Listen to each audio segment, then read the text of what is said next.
चाषी अनेक समस्या को नहीं ऋण धार करज करी चाष करिथांती। हल धराठू आरंभ करी धान बेउषण पर्यंत सबु जगार लेबर लगाई चाष करिथाए। सेही धान को अमल करी किछि धान निज परिवार चलिबा पई रखी किछि धान बिक्री करिथांती। आउ बिक्री धानर पैसा रे चाषी निज पिलामानंकु पाठ पढ़िबा सहित निज परिवार कामरे से पैसा को लगै थांती। किंतु ए वर्ष वर्षा नहेबा सकाशे चाषी कूल सबु उजुड़ी जाइछि।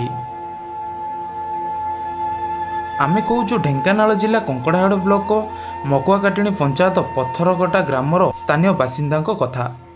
चैतन साहू पत्थरकटा आमर चाषी विकूल देखुचु माने आमर बिल बाड़ी सब मरीगला। केनाल पानी छाड़ला नहीं जे आमको बार बार कही चलला पानी छाड़ू डाकिला गलु शेष पानी आसला बेलू गेट टेकी दूसरी आमर किसी उपाय ना। बर्तमान आम जमी बाड़ी सब फाटीगला आम बर्तमान पूरा ये रही सब चाष लोन करूँ कौटू आम सुझीबू ऋण सुझी पारूनी कि एपर शेष आत्महत्या करने बाध्यतामूलक आम आमर किसी उपाय ना।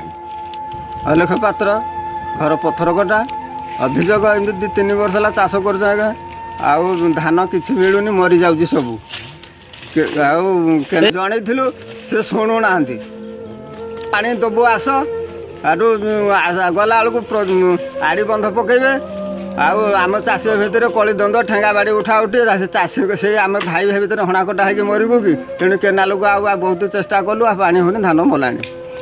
शेष नवेदन जो करज कर सरकार ऋण करूँ आमर से छाड़ कर दि जाऊ आम बहुत असुविधार चलू आम पिला छुआ पाठशाठ पढ़ी पारूनी आम गरीब लोक आत्महत्या करूँ शेष बेलू रास्ता बंद करूँ।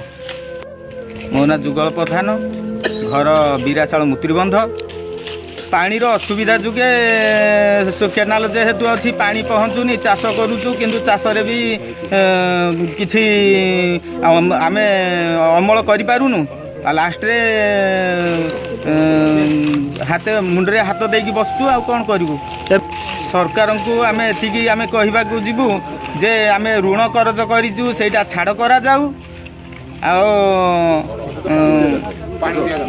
आमको सुचारू रूपे पानीर व्यवस्था करा जाऊ। यदि सरकार एति व्यवस्था न करेंगे चाषी आत्महत्या करने बाध्य हबु आ कौन करू आज्ञा।